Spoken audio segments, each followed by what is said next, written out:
समाज शक्ति पार्टी के राष्ट्रीय अध्यक्ष मोहम्मद महताब आलम और संगठन मंत्री मोहम्मद मुंतजिर आलम पूर्वी चंपारण जिले के विकास को लेकर मोतिहारी डीएम के माध्यम से केंद्र सरकार एवं राज्य सरकार से 10 एजेंडों पर मांग करते हुए कहा कि अगर सरकार हमारी मांगों को पूरा नहीं किया तो हम आंदोलन करेंगे और भूख हड़ताल पर भी बैठेंगे।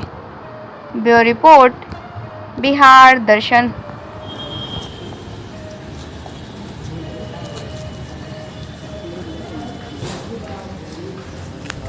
डीएम साहब से आज मिलना हुआ है। मुद्दा ये था कि अपने जिला में कुछ विकास रुका हुआ है जिसको ध्यान देना अवश्य जरूरी है। हम बात कर रहे हैं आपके पताही प्रखंड अंतर्गत फटौना टोला एक गांव है, जिस गांव को बने हुए लगभग 70 साल हो गया, लेकिन आज तक उस गांव में नई सड़क का निर्माण नहीं किया गया। मतलब सड़क है ही नहीं है, समझ गए। तो इस समस्या को लेकर के और कोदरिया वार्ड नंबर 12 जहां एक नाली का निर्माण किया गया था लगभग 18 वर्ष पहले, जो 15-18 वर्ष से इस नाली का निर्माण हुआ ही नहीं। क्या बोलते निर्माण, वो मरम्मती नहीं हुआ नाली का। तो ये समस्या था। और इसके बाद क्या है कि एक मेहसी में जो पुल, मतलब इब्राहिमपुर और मेहसी के बीच में जो नदी है, उसमें एक पुल का निर्माण करने को लेकर के कब से कहा जा रहा है। और इस पर क्या है कि पुल पास भी हुआ था, समझ गया, लेकिन फिर भी क्या है कि उस पर ऑब्जेक्शन लगा दिया गया। ये समस्या था।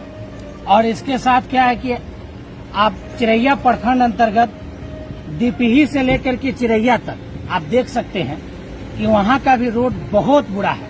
और जब से हमको होश हुआ है तब से हम देख रहे हैं कि ये रोड का हालात मतलब खराब ही है।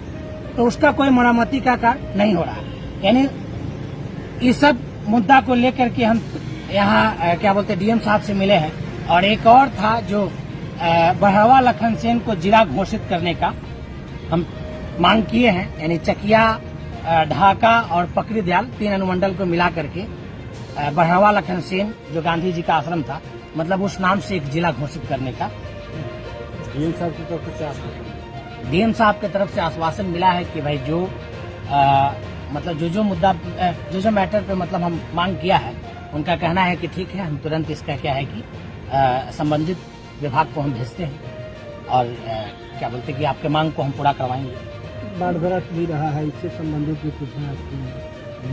बाढ़ग्रस्त तो वो तो क्या है कि एक्चुअली क्या है कि प्रशासन पूरी तरह से एक्टिव नहीं है, समझे। और अगर ये लोग ध्यान देंगे तो जो नदी जो पूर्व में था उसका क्या बोलते खनाव का प्रक्रिया शुरू था, लेकिन क्या है कि उसको भी है ना मतलब तरह तरह का मुद्दा भड़का करके रोक दिया गया। मेरा कहने का मतलब ये था कि जैसे लाल बकिया और बागमती 2 नदी का मिलान एक जगह हो रहा था, वहां पर आप जाकर देखिएगा कि नदी खोच ले रहा है, समझे। और इसी वजह से क्या है कि बार बार बांध टूटता है और क्षेत्र की बर्बादी होती है। तो हम कहे थे कि भाई इसको जो है ना सीधा कर दिया जाए नदी को, और जो मतलब बांध पे जो हम लोग बोरा वगैरह रखते हैं वो नदी के आंट पर रख करके उसको मजबूत कर दिया जाए। लोग पकड़ी दयाल को जिला बनाने की दबाव कर रहे हैं, आप को बता रहे हैं। पकड़ी दयाल को जिला इसलिए नहीं बनाया जा सकता है क्योंकि पकड़ी दयाल जिला के लायक है ही नहीं है। और बहरवा लखन सेन हम गांधी जी के आश्रम के नाम से मांग कर रहे हैं, क्योंकि देखिए देश जब आजाद हुआ था ना तो उसकी लड़ाई बहरवा लखन सेन से ही शुरू हुई थी, समझे। चंपारण सत्याग्रह जो चलाया गया था, तो चंपारण सत्याग्रह का मतलब अधिक वो तो शुरुआत बहरवा लखन सेन से हुआ था। तो हम इसीलिए हम सोच रहे हैं कि भाई उस याद को और गांधी जी की याद को जिंदा रखने के लिए उसी नाम से जिला बना करके और ढाका में मुख्यालय रखा जाए, क्योंकि दोनों करीब है और वहाँ पर जगह भी है, स्पेस भी है, तो वो बेहतर होगा। मांगों को लेकर रखते हैं, अगर नहीं सुना जाता है तो क्या? ठीक है, हमने कह भी दिया है, डीएम साहब को भी हमने बताया है कि हमारी मांग अगर पूरी नहीं हुई तो हम आंदोलन करेंगे, भूख हड़ताल पे बैठेंगे।